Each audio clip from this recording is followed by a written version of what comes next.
अस्सलामुअलैकुम बिस्मिल्लाहिर्रहमानिर्रहीम। Welcome back to my channel पढ़ो लर्न टुगेदर। उम्मीद है कि आप तमाम लोग खैरियत से होंगे। तो आज हम लोग इकनॉमिक्स क्लास फर्स्ट ईयर के टारगेट पेपर को देखेंगे और इसमें देखेंगे कि आपके कौन कौन से क्वेश्चंस इस साल के लिए स्टूडेंट इंपॉर्टेंट हैं, क्योंकि आपको मालूम है ना कि आपके बोर्ड के पेपर्स होने वाले हैं और कॉमर्स ग्रुप के स्टूडेंट्स भी काफ़ी दिनों से कह रहे थे कि सर आप हमें हमारे ग्रुप्स के टारगेट पेपर बता दें। तो मैं वो सवाल आपको बताने जा रहा हूँ जो आपके बोर्ड के पेपर्स के लिए स्टूडेंट काफ़ी ज़्यादा इंपॉर्टेंट है। अगर आप इसकी तैयारी करोगे तो आपकी 90 to 99% पेपर्स की तैयारी इंशाल्लाह हो जाएगी। ठीक है, तो चलो आ जाओ वक्त को ज़ाया किए बगैर हम लोग सबसे पहले लॉन्ग क्वेश्चन देखते हैं माइक्रो इकोनॉमिक्स के। याद रखना, मैक्रो इकोनॉमिक्स और माइक्रो इकोनॉमिक्स आपके पास पेपर में पार्ट बन करके आता है। तो सबसे पहले माइक्रो इकोनॉमिक्स के कौन कौन से चैप्टर्स हैं उसको देख लेते हैं। तो हमारे पास माइक्रो इकोनॉमिक्स के chapter student nature, scope, definition and economics. ठीक है, ये एक चैप्टर है। Demand and supply second chapter है। कंज्यूमर प्रीफरेंस यूटिलिटी, ये आपके पास किस में आता है? माइक्रो इकोनॉमिक्स में आता है। ठीक है, economics of sale and factor of production, ये भी माइक्रो इकोनॉमिक्स में आता है student. Law of cost and law of return, revenue of the cost analysis और मार्केट इक्विलिब्रियम। ठीक है, ये तमाम साथ के साथ चैप्टर्स कौन से हैं स्टूडेंट? आपके माइक्रो इकोनॉमिक्स के अंदर इंक्लूड हैं। ठीक है, तो इन चैप्टर से ही इस वाले सेक्शन में आपके पास शॉर्ट और लॉन्ग के क्वेश्चंस आएंगे। तो सबसे पहले हम लोग लॉन्ग क्वेश्चंस को देखते हैं स्टूडेंट। तो पहला लॉन्ग क्वेश्चन है, एक्सप्लेन करना है law of marginal return with the help of schedule and diagram. ठीक है, आपने शेड्यूल या फिर डायग्राम की तरफ से बताना है। Explain the aid of diagram the equilibrium of the firm and in perfect competition during the short run. तो एक ये सवाल है, इसको आपने अच्छे से करना है। State the definition of economic as started by professor Marshall and prove the Robbin and compare which of two is better. इन दोनों में से कौन सा बेटर, आपने ये भी क्या कंपेयर भी करना है स्टूडेंट। मैं फिर बता रहा हूँ स्टूडेंट, ये वो सवाल है जो आपके बोर्ड के पेपर में आएगा। Explain the law of supply with the help of schedule diagram and describe the assumption of law, और इसके आपने करना है अजप्शंस भी बताने हैं। ठीक है, compare the Robin Marshall definition of economics which of the two better and why. ठीक है, आपने बताना है इनमें से कौन सा स्टूडेंट बेटर है, रॉबिन या मार्शल, और साथ साथ बताना है अगर है तो क्यों है। ठीक है, फिर बताना है द स्टेट लॉ डिमांड। ठीक है, and explain with the help of schedule, ये वही सवाल दोबारा आ गया। ठीक है, how can a firm achieve the equilibrium and perfect competition during the short run. ठीक है, ये सवाल भी आई थिंक मैंने अभी ऊपर बताया था। Define the market price, determine the market price with the help of schedule diagram. ठीक है, मार्केट प्राइस को भी आप क्या करना है, शेड्यूल डायग्राम से बताना है स्टूडेंट। ठीक है, नेक्स्ट हमारे पास आता है लॉन्ग क्वेश्चन। अब किसका स्टूडेंट? मैक्रो इकोनॉमिक्स का। पहले मैं बताया माइक्रो इकोनॉमिक्स के क्वेश्चंस और उसके चैप्टर्स। ठीक है, अब मैक्रो इकोनॉमिक्स के स्टूडेंट चैप्टर्स देख लेते हैं। तो इसके अंदर 5 चैप्टर आते हैं। Nature, scope and definition of economics. ठीक है, डिमांड एंड सप्लाई। ठीक है, consumer and preference utility, economics of sale and factor of production. ठीक है, उसके बाद है स्टूडेंट हमारे पास law of cost and law of return. ठीक है, तो ये चैप्टर इसमें आते हैं हमारे पास, मैक्रो इकोनॉमिक्स के अंदर भी आते हैं। ठीक है, तो चलो आ जाओ इसके सवाल जो है लॉन्ग वो देख लेते हैं।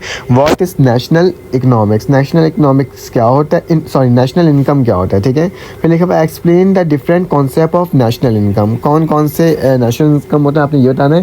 लेकिन उससे पहले स्टूडेंट आपको मैं एक और बात बता देता हूँ कि अगर आपको मुख्तलिफ सब्जेक्ट्स के नोट चाहिए कॉमर्स से रिलेटेड, और आपको टारगेट पेपर ये सब तमाम चीज़ें PDF चाहिए, MCQs पेपर चाहिए, तो आप मेरे प्राइवेट ग्रुप में ऐड हो सकते हो। आपको मेरे प्राइवेट ग्रुप में तमाम मटेरियल्स मिल जाएगा जिसके अंदर आपके बोर्ड के पेपर्स की स्टूडेंट क्या हो सकती है, तैयारी हो सकती है। तो अभी ऐड हो जाओ, आपके पास मेरा नंबर शो होगा, उसमें आपने मुझे मैसेज करना है। तो एक दफ़ा आपने पेमेंट करनी होगी और पूरे साल के लिए क्या होगा स्टूडेंट, फ्री होगा। चलो आ जाओ next question. Define the money and state the function of money. ठीक है, आपने ये बताना है। Differentiate between domestic trade and international trade.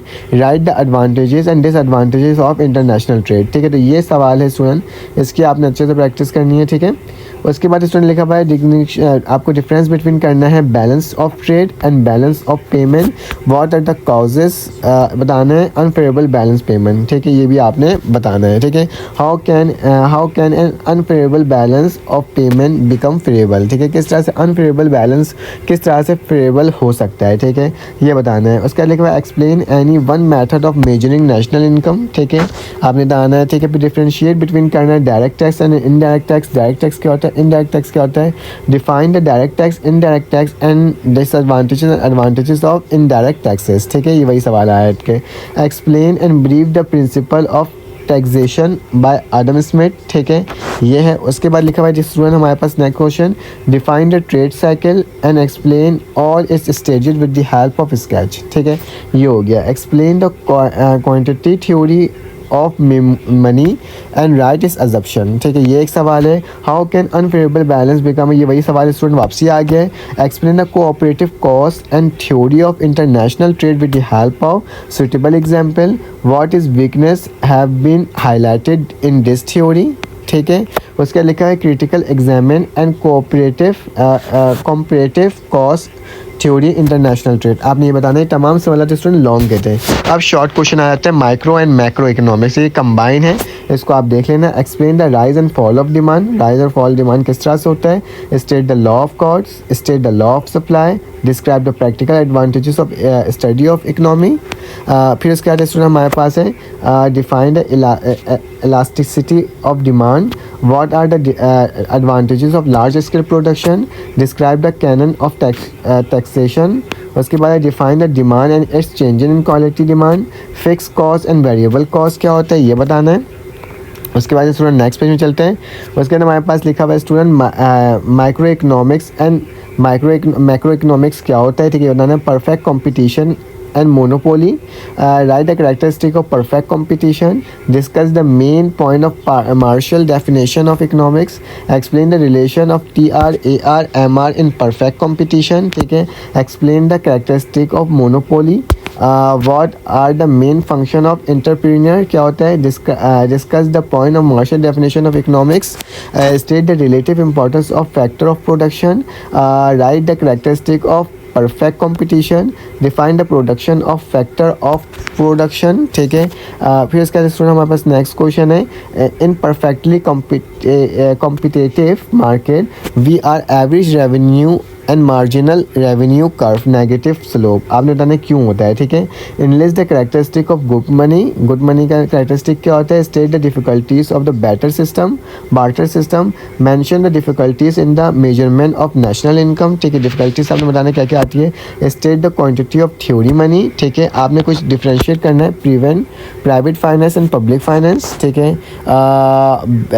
आपने balance of trade and balance of payment के दरमियान करना है, local trade and international trade के दरमियान, पर्सनल इनकम और पर्सनल डिस्पोजेबल इनकम आपने बताना है।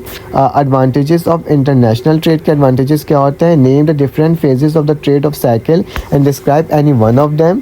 State the quantity of theory क्या होता है आपने बताना है। What are the difficulties of barter system, what are the canon of taxation of Adam Smith. बेटा ये तमाम सवालात क्या थे इस साल के लिए स्टूडेंट इंपॉर्टेंट है, तो मैंने आपको तमाम सवालात बता दिए हैं। अगर आपको मेरी वीडियो अच्छी लगी, कोई भी इशू हो कमेंट करके ज़रूर बताएं। फिर आपसे इंशाल्लाह एक न्यू वीडियो में मुलाकात होती है। जब तक के लिए अपना ख्याल रखें, अपने इर्द गिर्द का ख्याल रखें, दुआओं में याद रखें। अल्लाह हाफ़िज़।